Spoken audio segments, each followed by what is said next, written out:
কাউকে দেখাবো না স্যার, আমি দেখবো না স্যার, স্যার আমি দেখবো না স্যার, এটা নিয়ে আমি সারা জীবন স্যার আমি কি করে যেন সারা জীবনে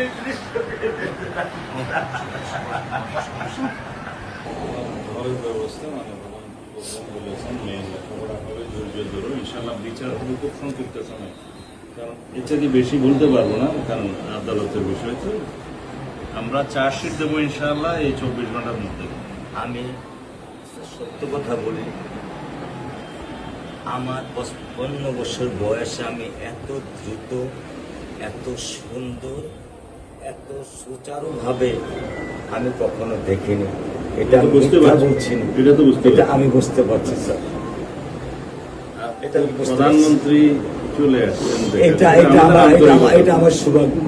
আমি এটা আমি সত্যিকার ভাবে স্যার আমি বলি, আমি এটা স্যার প্রত্যাশা করিনি যে আপনার মতো মানুষ আমার এই 10,000 টাকার একটা ফ্ল্যাটে স্যার আপনি পা রাখবেন, কিন্তু এই বিশ্বাস ছিল যে আপনি 8-10 জন না, যে মানুষ ট্রাফিক সিগন্যালে দাঁড়িয়ে থাকে, নিয়ম মেনে চলে, সে মানুষকে বুঝতে স্যার আমার এইটুকু বয়সে স্যার যথেষ্ট স্যার। ইনশাআল্লাহ স্যার আপনি কি ধৈর্য ধরবেন?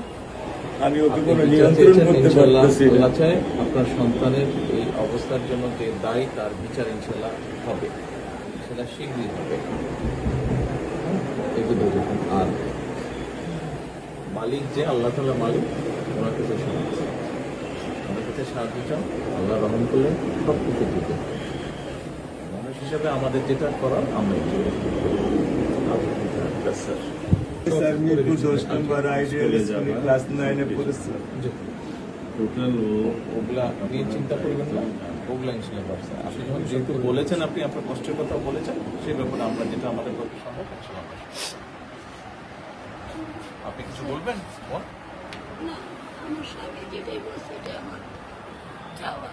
স্যার আপনি আমাদেরকে একটু মেহরবানি করে আমাদের খেয়াল রাখবেন, মেহরবানি করে যেন।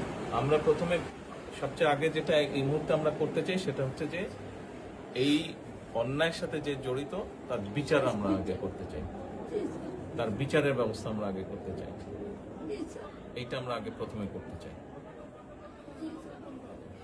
আপনাদেরকে শক্ত থাকতে হবে, ধৈর্য ধরতে হবে, ওর দিকে তাকে শক্ত থাকতে হবে।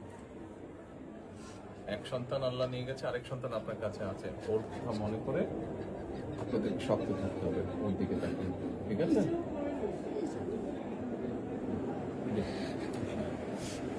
চলে আসছে, হ্যাঁ ভাই, চলে আসছে, আজকে চলবো।